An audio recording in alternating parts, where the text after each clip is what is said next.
정프로 스포츠 분석 채널에 방문해 주셔서 감사합니다. 저희 채널은 라이브 스코어, 와이즈 토토, 배트맨 토토에서 제공되고 있는 스포츠로만 분석 공유하고 있습니다. 무엇보다 적중률을 높이고 싶으신 회원분들은 정프로 가족방에 입장해 보시면 보다 확실한 정보를 쉽고 빠르게 받아보실 수 있습니다. 거짓으로 말씀드리는 게 아닙니다. 일주일만 참여를 해보시면 정프로 분석방은 다른 곳과 다르다는 걸 확실히 느끼실 수가 있습니다. 정프로 최종 조합이 궁금하신 분들은 영상 하단 고정 댓글 확인해 보시면 입장 링크가 있습니다. 클릭 후 입장해 보시면 됩니다. 분석가 흉내는 내는 가짜들이 유튜브에서 판을 치고 있습니다. 이상한 곳에 입장하셔서 고통받지 마시고 안전하고 확실한 곳에서 정보 받아보시길 바랍니다. 이어서 경기 분석을 시작하겠습니다. 첫 번째 경기, 창원 LG 대 고양 소노. 창원 LG는 리그 선두 자리를 확고히 지키며 시즌 내내 안정적인 경기력을 보여주고 있다. 평균 득점은 77.6점, 실점은 71.5점으로 특히 홈에서는 76.0득점과 67.8실점을 기록하며 수비 중심팀으로서의 정체성을 구축했다. 최근에는 공격과 수비 양면에서 동시에 상승세를 타고 있는데 최근 10경기에서 7승 3패를 기록하며 평균 81.7점을 득점하고 70.6점만을 내줬다. 특히 원주 디비전에서는 외국인 선수 마레이가 감기 증세로 결장했음에도 에릭이 22점과 18리바운드로 완벽히 공백을 메워 팀을 80대 58의 완승으로 이끌었다. 마레이는 시즌 평균 16.2점과 10.4리바운드를 기록하고 있는 핵심 자원으로 복귀가 유력한 이번 경기에서 출전 시간을 다소 제한받을 가능성이 있지만 팀 전력에는 큰 차질이 없을 것으로 보인다. 또한 타마요가 부상에서 돌아와 로테이션에 정상적으로 합류했고 양홍석도 발목 부상에서 회복하며 점진적으로 출전 시간을 늘리고 있어 LG는 사실상 완전체에 가깝다. 최근 효율 지표에서도 LG는 공격지수 117.9, 수비지수 98.7, 순효율 19.2를 기록하며 압도적인 안정감을 보이고 있다. 홈에서의 높은 수비력과 리바운드 장악력은 리그 어느 팀과 견주어도 우위에 있으며 페인트존 수비에서 보여주는 협력 수비의 완성도 역시 돋보인다. 고양 소노는 올 시즌 평균 77.9득점, 77.0실점을 기록하고 있으며 원정에서도 꾸준히 경쟁력을 보여주고 있다. 최근 10경기 성적이 7승 3패로 시즌 초반보다 공격 효율이 확연히 좋아진 점이 눈에 띈다. 특히 최근 울산 모비스전에서는 나이트가 28점과 23리바운드라는 괴물같은 활약을 펼치며 팀 승리를 주도했다. 나이트는 직전 경기에서 치아 부상을 입었으나 빠른 회복을 통해 곧바로 복귀했고 컨디션 저하 없이 풀타임 가까이 소화했다는 점에서 전력 손실은 없다. 이정현과 캔바오, 최승욱 등 윙 자원의 득점 지원이 살아나면서 공격 밸런스가 안정되고 있다. 다만 수비에서는 여전히 변동성이 크며 특히 전환 과정에서의 실점 비율이 높다는 점이 상위권 팀과의 경기에서 약점으로 작용하고 있다.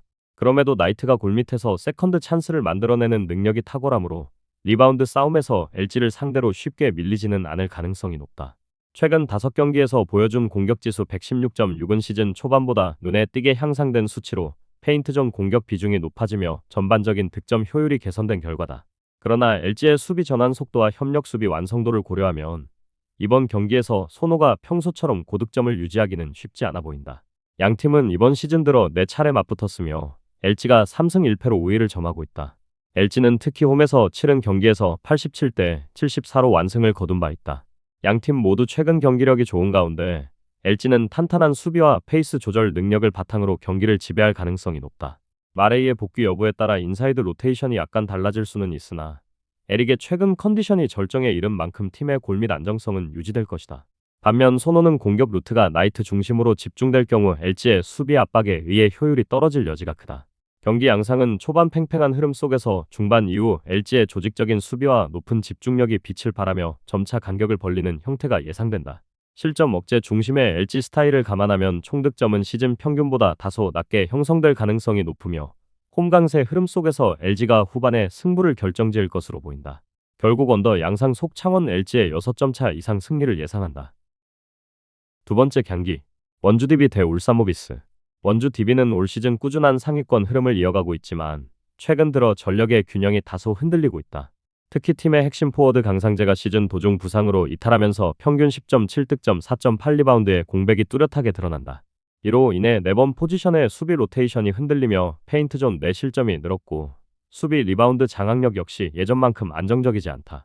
여기에 에릭 앨런슨의 허리 상태가 완전치 않아 기동력과 외곽 생산성 모두 저하된 상황이며 정효근은 아픈 컨디션으로 경기 출전이 불투명해 공격에서의 스페이싱과 수비 전환 모두 제약이 따른다. 그나마 외국인 듀오의 골밑 존재감이 유지되며 팀의 무게 중심을 잡고 있지만 핵심 자원의 컨디션 불확실성은 팀 운영의 효율을 떨어뜨리는 주된 요인이 되고 있다.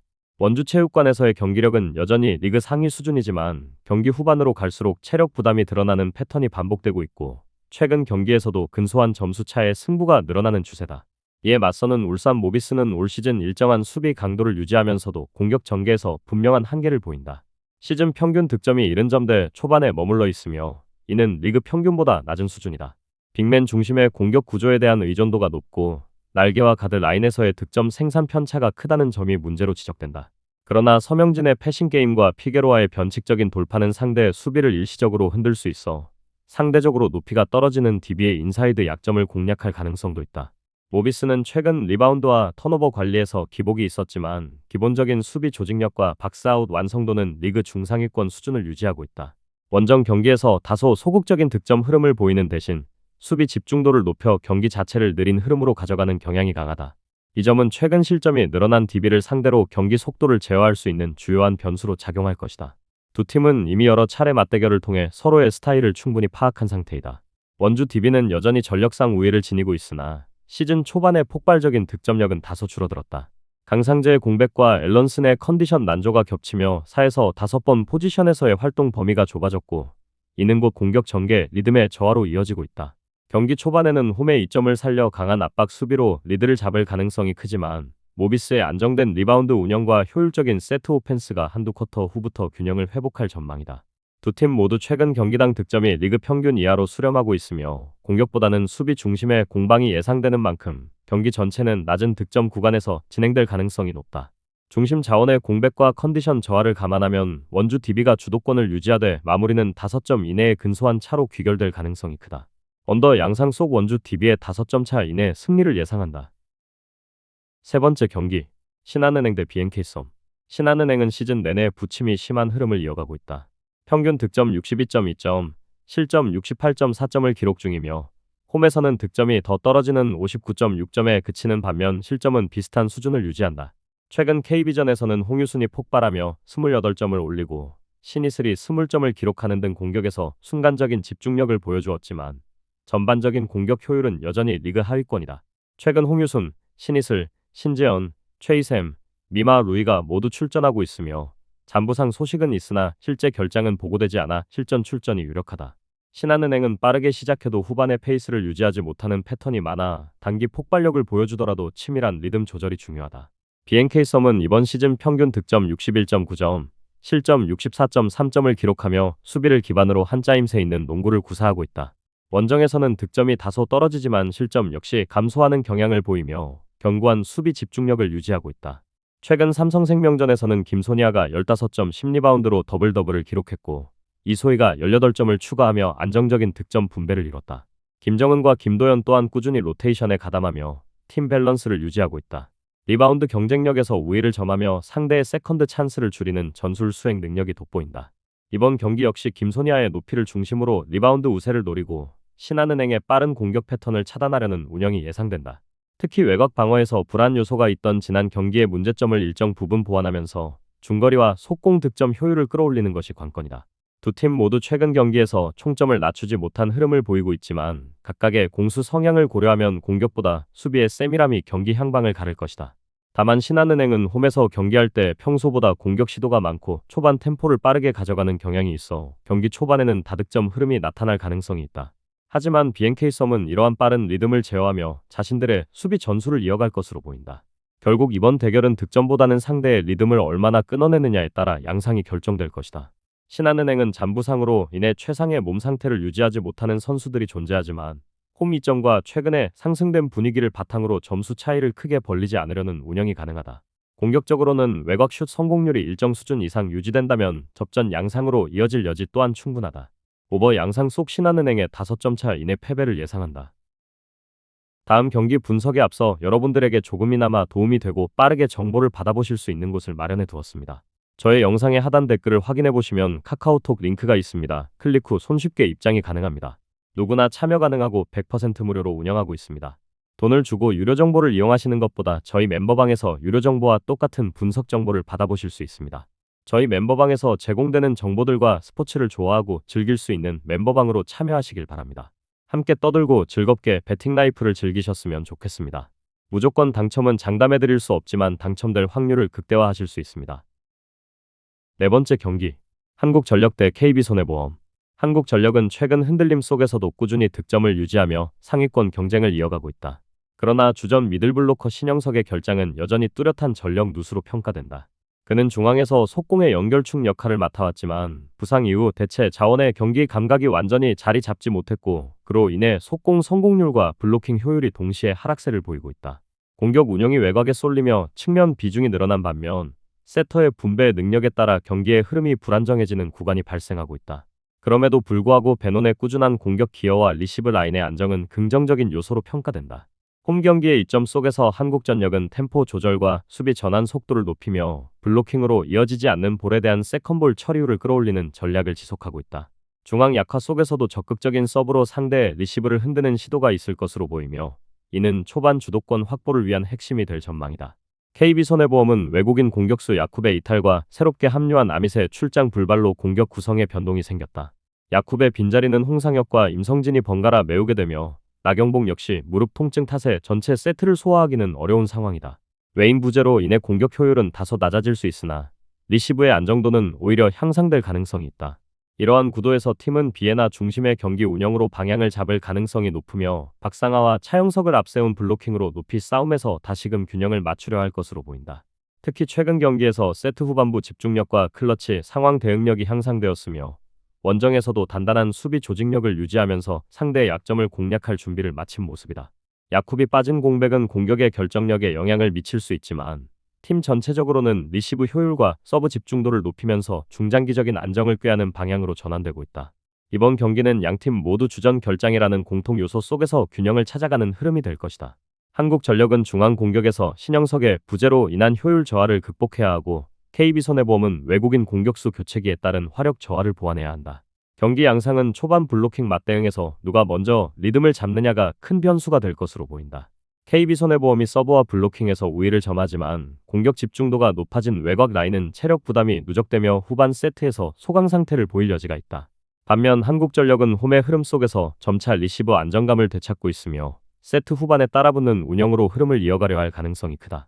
두 팀의 경기력은 대체로 비슷한 수준에서 맞붙겠지만 집중력 유지 시간의 차이와 수비 전환 속도의 미세한 차이가 승패를 좌우할 것이다. 오버 양상 속 한국전력의 패배와 핸디캡 승리를 예상한다. 다섯 번째 경기. GS칼텍스 대 현대건설. GS칼텍스는 최근 5연승으로 분위기가 한창 오르고 있으나 이번 경기를 앞두고 전력의 균형이 무너진 상태다. 미들블로커 오세현이 인대 파열로 시즌아웃 되었고 백업 자원인 최유림 또한 발목 부상으로 최소 2주 이상 이탈이 불가피하다. 이로 인해 중앙 높이 싸움에서 확실한 약점을 드러낼 가능성이 크며 권민지가 미들블로커 대체 자원으로 투입될 예정이지만 본래 포지션이 아웃사이드 히터인 만큼 블로킹 타이밍과 중앙 수비에서의 완성도는 떨어질 것으로 보인다. 주포 모마의 공격 집중도가 높아지는 만큼 공격 전개가 단조로워질 위험도 따른다. 팀 전체적으로는 서브에서의 위력과 외곽 공격의 폭발력으로 버티는 양상이나 높이 싸움과 속공 효율 면에서는 이전 경기들보다 하락 가능성이 존재한다. 현대건설은 최근 페이스가 안정적이다. 카리를 중심으로 한 공격 체계가 견고하게 유지되고 있으며 중앙의 양효진과 김희진 라인이 리시브 이후 빠른 공격 전환을 주도한다. 세터 김다인의 경기 운영 역시 균형감이 좋아 전체적인 템포가 안정적으로 흐른다. 특히 현대건설의 디그 처리 능력과 리시브 안정성은 리그 상위권 수준으로 서브 압박이 강한 팀을 만나더라도 무너지지 않는다는 점이 강점이다. 카리와 자스티스의 좌우 공격 밸런스가 잘 맞아 떨어지면서 블로킹 분산 효과도 효율적으로 나타나고 있다. 팀 내 부상 이슈가 없어 주전 라인업의 지속성을 유지하고 있다는 점 또한 이번 경기에서 중요한 요소로 작용한다. 양 팀의 흐름을 종합하면 GS칼텍스는 서브를 통한 초반 압박으로 현대건설의 리시브 라인을 흔들 때 좋은 흐름을 만들 수 있다. 그러나 중앙 블로킹 불안이 길어질 경우 현대건설의 높이 공격에 쉽게 뚫릴 가능성도 크다. 현대건설은 높은 리시브 성공률을 기반으로 세컨드볼 연결이 매끄럽게 이루어질 경우 카리와 양효진의 득점으로 쉽게 흐름을 가져갈 수 있다. 전체적인 경기 양상은 초반 서브 성공률과 리시브 효율의 싸움이 되겠지만 경기 후반으로 갈수록 현대건설의 조직력과 블로킹 라인이 주도권을 잡을 여지가 크다. 오버 양상 속 GS칼텍스의 핸디캡 패배를 예상한다. 저의 영상이 마음에 드셨다면 구독과 좋아요, 알림 설정 해주시면 저에게 큰 힘이 됩니다. 추가적인 조합픽과 다양한 경기에 대한 세부적인 분석과 결과가 궁금하신 분들은 영상 하단의 댓글창 꼭 확인해 주시길 바랍니다. 스포츠 토토가 처음이신 분들 혹은 적중률이 낮으신 분들께서는 멤버방 적극적으로 추천드리고 멤버방 입장하시면 분석 비교부터 해보시길 바랍니다. 멤버방에 다양한 픽스터 분들이 많이 있으니 도움을 받아서 수익을 극대화하는 것도 괜찮은 방법일 수 있습니다. 그러니 며칠 지켜보신 후 마음에 드는 조합픽 탑승하는 방법도 좋을 수 있습니다. 누누이 말씀드리지만 스포츠는 절대로 운으로 하는 게임이 아닙니다. 이제는 스포츠도 전문 분야가 존재합니다. 오늘도 저희 영상을 시청해주셔서 정말 감사합니다. 구독과 좋아요 한 번씩만 부탁드리며 저는 다음 영상에서 인사드리겠습니다.